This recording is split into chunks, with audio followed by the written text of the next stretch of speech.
But we start with a potentially huge boost for Chelsea concerning the fitness of Cole Palmer.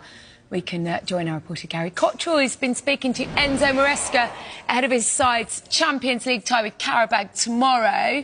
And Gary, what can you tell us about Palmer? Yeah, normally would be you standing around these parts, wouldn't it, Gail? But yeah, it was a pleasure to be down here at Chelsea today ahead of this match against Qarabag. And the last update we had on Cole Palmer, who is arguably Chelsea's most important player, from Enzo Maresca, was 3 weeks ago.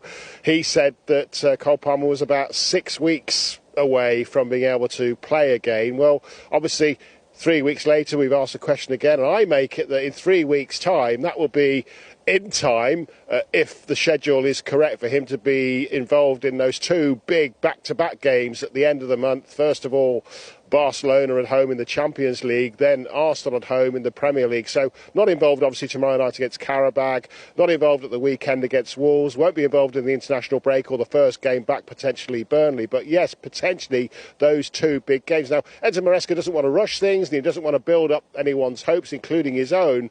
But the body language was pretty positive, and his answer was pretty positive. He certainly didn't rule out Cole Palmer being involved in those two games.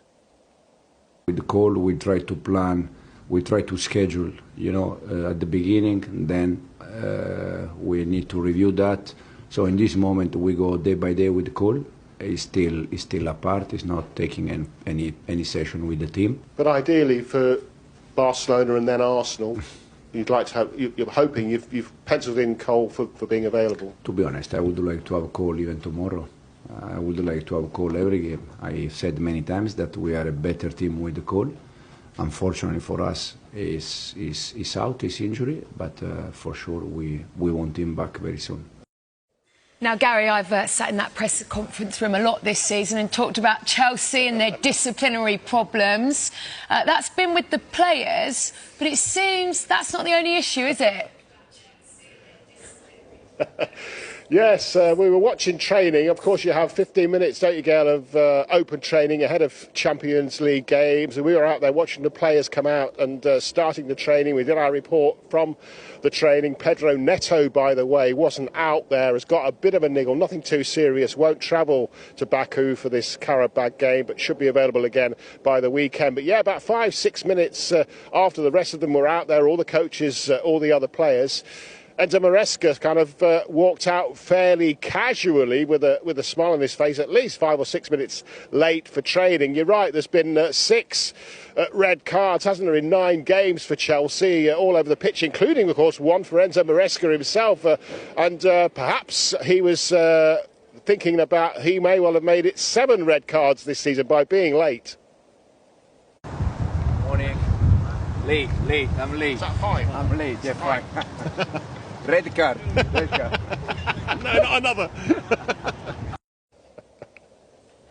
So, yeah, he is now on a plane, or about to get on a plane, for a 5.5-hour flight to Baku. They'll arrive there around about midnight because, of course, they're 4 hours ahead over there. So it's a really difficult logistically game, is Qarabag. They'll have to be really at their best to not let that affect them. They're going to stay on UK time on all their watches and all their schedules, just to try and make sure there is no small amount of jet lag. And they arrive back here at 7 a.m. on Thursday morning. So they'll want to get the 3 points. They'll have earmarked the 3 points, but it is a difficult game logistically for Chelsea. Brilliant. Thank you very much, Gary. And you're definitely braver than I am, because I would have not suggested another red card to him.